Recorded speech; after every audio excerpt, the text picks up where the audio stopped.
أعوذ بالله من الشيطان الرجيم. بسم الله الرحمن الرحيم.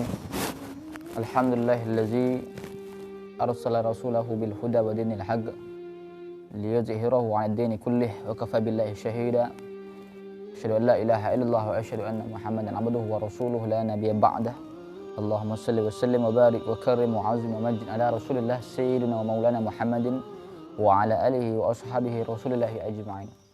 وحيكم بتحية الإسلام تحية المباركة تحية أهل الجنة. Assalamualaikum warahmatullahi wabarakatuh. Bersyukur kepada Allah Subhanahu wa taala yang telah memberikan kita kesehatan sehingga kita bisa berada dalam keimanan, dalam situasi iman yang dimana Allah berikan iman meningkat sehingga kita bisa melaksanakan kebaikan, kita melaksanakan apa yang Allah perintahkan dan meninggalkan apa yang Allah larangkan. Ikhwani wa akhwati fillah rahimakumullah, kembali dalam kitab Syakhsiyatul Muslim, yakni karakter seorang muslim, yakni muslim terhadap muslim lain, Islam terhadap muslim lainnya. Yang saya ini yang insyaallah akan membahas tentang melaksanakan salat dengan baik. Seorang muslim sejati dalam melaksanakan salatnya akan berusaha mengikuti tata cara yang telah ditentukan sebaik-baiknya. Di mana kita diperintahkan oleh Allah Subhanahu wa taala dengan salat dengan cara yang baik. Salat dengan cara yang baik yang dimana yang telah Rasulullah sallallahu alaihi wasallam contohkan, yang dimana harus kita ikuti. Salat tidak hanya sekedar gerakan, hanya ruku saja, hanya duduk saja, walakin akan tetapi memiliki kekhusyuan dengan menghadirkan hati dan jiwa kepada Allah Subhanahu wa taala. Kita tundukkan hati kita, kita rendahkan hati kita untuk menghadap Allah Subhanahu wa taala. Bukan hanya ruku saja, bukan hanya sujud saja. Namun kita khusyukkan hati kita, rendahkan hati kita bahwa kita ini kerdil, kita ini hina di depan Allah Subhanahu wa taala. Kita buangkan pangkat jabatan kita buangkan titel kita buangkan apa yang membuat kita menjadi pamor di dunia ini. Ketika kita lagi salat, maka kita rendahkan hati kita untuk menghadap Allah Subhanahu wa taala. Ikhwani wa akhwati fillah rahimakumullah. Ketika kita selesai salam, ia tidak segera berdiri meninggalkan sajadahnya, namun kita berzikir sejenak untuk mengingat Allah Subhanahu wa taala. Ya, bukan kita begitu assalamualaikum warahmatullah, assalamualaikum warahmatullah, bukan langsung kita mengejar dunia, bekerja, berjualan, namun kita berhenti sejenak, duduk di dekat sajadah kita, lalu berzikir kepada Allah Subhanahu wa taala dengan la ilaha illallah, tahlil, tahmid, tasbih. Kemudian kita agungkan nama Allah Subhanahu wa taala. Istighfar, subhanallah walhamdulillah wala ilaha illallah wallahu akbar wala haula wala quwwata illa billahil aliyil azim.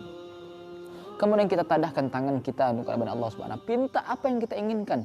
Kita dalam keadaan situasi masalah, kita dalam keadaan hal yang tidak baik, kita dalam keadaan merasa paling buruk, kemudian kita pinta kepada Allah Subhanahu wa taala. Itulah indahnya, itulah mulianya umat Nabi Muhammad sallallahu alaihi wasallam. Sebelum kita duduk, sebelum kita menghadap Allah, Allah sudah menghadirkan tangannya agar kita minta apa yang kita pinta. Namun Allah kita beri. Nah, sebelum kita berdiri di dalam salat, Allah sudah menanti kita. Itu indahnya, mulianya umat Nabi Muhammad sallallahu alaihi wasallam. Ikhwani wa akhwati fillah rahimakumullah. Jika salat dilaksanakan dengan baik, ia akan mampu menjalankan perannya dengan baik. Jika salat dia baik, maka perbuatan dan akhlaknya itu akan baik. Jika dia melaksanakan dengan salat dengan baik, dilaksanakan dengan baik, maka perbuatan setelahnya itu akan baik pula, membersihkan ruhnya, membersihkan jiwanya. Maka dari itu, melembutkan hati dan mensucikan jiwa ini adalah rahasia mengapa Rasulullah sallallahu alaihi wasallam bersabda, "Waju'ilat qurratu aini fis shalah." Waju'ilat qurratu aini fis shalah. Dan dijadikan penyejuk pandanganku berada dalam salat. Hadis riwayat Ahmad wa Nasa'i wa hadis hasan, sanad hasan sahih. Waju'alat qurratu aini fis shalah. Aku menjadikan mataku penyejuk mata dengan salat ini, berada dalam salat ini. Jika umat Islam melaksanakan salat dengan benar dan khusyuk, jika umat Islam, umat Nabi Muhammad SAW melaksanakan salat dengan khusyuk, mereka akan berada dalam pelindungan Allah Subhanahu wa taala. Mereka merasa aman, mereka merasa terpelihara oleh Allah, mereka merasa diawasi oleh Allah. Mereka tidak akan merasa was-was, mereka tidak akan merasa gelisah, mereka tidak akan merasa takut. Karena kenapa? Karena mereka sudah melaksanakan salat dengan khusyuk. Mereka hadirkan jiwa mereka, mereka hadirkan hati mereka di hadapan Allah Subhanahu wa taala, dan dia tidak takut ketika mendapat musibah. Ketika musibah datang tersenyum. Ketika musibah datang kepadanya, dia merasa ini adalah jalan Allah Subhanahu wa taala. Bukan berarti kenapa begini, kenapa begitu, ya Allah, ya Allah. Tidak. Ketika datang musibah, dia merasa nyaman, dia merasa tidak ada rasa takut, dia merasa tidak akan gelisah, dan tidak bakhil ketika mendapatkan rezeki. Ketika dia mendapat rezeki, dia sedekah, itu kan rezeki dia. Ini karena tahu ini rezeki Allah, ini datang dari Allah, maka dia berikan rezeki ini. Tidak bakhil. Ya. Ketika Allah Subhanahu wa taala berfirman dalam surah Al-Ma'arij, kata Allah, sesungguhnya manusia diciptakan bersifat keluh kesah lagi kikir. Manusia diciptakan ya lagi keluh kesah lagi kikir. Keluh kesah dalam keadaan keluh kesah, kikir segala macam, itu manusia diciptakan seperti itu. Kenapalah aku begini, kenapalah aku begini. Kemudian dia kikir.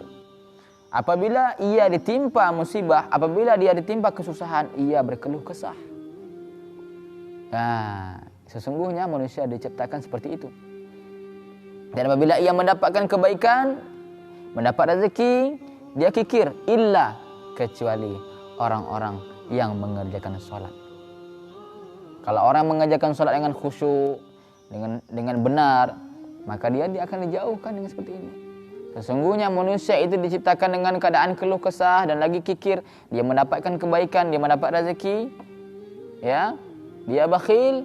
Illa orang-orang yang mengerjakan sholat. Ini bedanya. Kalau dia kikir, kalau dia bakhil, kalau dia keluh kesah, berarti dia mengerjakan sholat, tapi sholatnya seperti apa? Apakah dengan baik ataupun tidak? Ikhwani wa akhwati fillah rahimakumullah, maka kita benar-benar jagakan sholat kita. Kita benar-benar menjagakan apa yang kita inginkan, apa yang kita perintahkan, apa yang diperintahkan oleh Allah Subhanahu wa taala. Kalau sudah benar-benar kita menjalankan apa yang Allah perintahkan, kalau benar-benar kita jalankan apa yang Allah berikan kepada kita lakukan, insya-Allah kita akan dijauhkan oleh Allah Subhanahu wa taala dari hal-hal yang buruk. Kita akan dijauhkan oleh Allah Subhanahu wa taala dari hal-hal yang tidak baik. Tetapi kalau kita keluh kesah, kikir, ada masalah, kecewa segala macamnya, berarti kita ada masalah dalam sholat kita, ada masalah dalam diri kita, ada masalah dalam ibadah kita. Ikhwani wa akhwati fillah rahimakumullah. Mungkin apa yang disampaikan oleh Rasulullah SAW itu salah satu contoh, ya, salah satu hal yang mulia. Rasulullah SAW, apa yang dikeluarkan dari mulut beliau itu tidak lain tidak bukan itu dari Allah Subhanahu wa taala. Apa yang keluar dari mulut beliau tidak lain tidak bukan itu dari Allah Subhanahu wa taala. Jadi sesungguhnya tidak ada yang tidak baik dikeluarkan dari mulut Rasulullah itu. Pasti baik. Tidak ada yang tidak buruk. Tidak ada yang buruk dari mulut Rasulullah. Pasti tidak buruk. Pasti baik. Tidak ada yang buruk. Maka dari itu semuanya dari Allah Subhanahu wa taala. Ikhwani wa akhwati fillah rahimakumullah. Selanjutnya kita akan menunjukkan tentang menunaikan zakat. Seorang muslim hakiki di saat hartanya telah disampaikan kewajiban di zakat telah disampaikan, ia tidak akan pernah lupa untuk menunaikannya. Ya. Ia menghitung keseluruhan hartanya dengan penuh ketelitian, tanggung jawab, dan merasakan pantauan Allah Subhanahu wa taala. Untuk kemudian dikeluarkan zakatnya akan diberikan kepada yang berhak, ya, sesuai dengan ketentuan agama Allah. Sesuai dengan ketentuan agama Islam, walaupun jumlah zakat yang dikeluarkan berjumlah besar hingga mencapai jutaan, hingga mencapai miliaran, ya, dikeluarkan jutaan hingga mencapai jutaan. Namun dalam hati sanubarinya tidak pernah terlintas keinginan untuk lari dari kewajiban tersebut. Walaupun zakat dikeluarkan sekian puluhan juta, sekian miliaran, tapi kalau hatinya beriman, kalau dia mempunyai iman, walaupun jutaan, walaupun miliaran, pasti dia akan keluarkan itu zakat. Pasti dia akan keluarkan harta-harta itu. Nah, tapi kalaupun orang yang tidak memiliki iman, dia merasa khawatir, Rp1.000 pun akan berat untuk mengeluarkan zakat. Nah, Hal itu dilakukan karena ia memahami benar bahwa zakat adalah kewajiban yang berkaitan dengan harta yang harus ia laksanakan. Dengan itu dia berat, ini pasti benar, ini pasti wajib dari Allah Subhanahu wa taala. Pasti dia lakukan ini. Nah, ini memiliki tanggung jawab, ketelitian mengenai harta mereka. Apakah harta yang kita dapatkan ini halal atau haram? Kemudian kita berikan kepada anak kita berikan kepada istri kita berikan kepada ibu kita, ayah kita. Kalau sempat kita merasa nyaman, merasa aman, tidak meletakkan, itu akan menjadi tidak baik. Harta itu menjadi tidak baik. Maka ada orang yang memiliki harta, orang yang menerima harta itu pasti ada harta mereka itu ada di kita. Maka kita keluarkan zakat, kita keluarkan harta kita bersihkan semuanya. Bahkan Abu Bakar radhiyallahu taala khalifah pertama itu akan marah ketika mereka tidak membayar zakat, bahkan akan membunuh, akan mengeluarkan pedang bagi mereka yang tidak membayar zakat.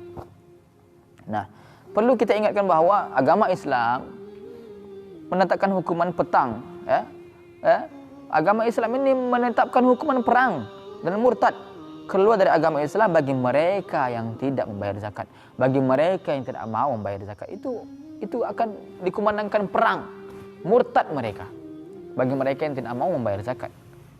Dari dahulu sekarang hingga akhir zaman nanti, ucapan Abu Bakar As-Siddiq, ini khalifah pertama, pada mereka yang murtad senantiasa menggema mengingatkan kita pada keagungan agama Islam yang mengikat kehidupan mulia dan akhirat yang menjadi satu.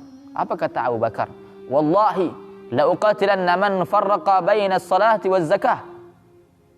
Demi Allah, aku akan memerangi mereka yang membedakan kewajiban melaksanakan salat dengan kewajiban membayar zakat. Jadi pentingnya kita membayar zakat itu. Bahkan diumumkan perang bagi mereka yang tidak mau membayar zakat.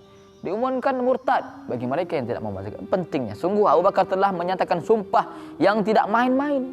Wallahi la uqattilanna man farraqa baina as-salah waz zakah. Maka akan aku mengumumkan perang.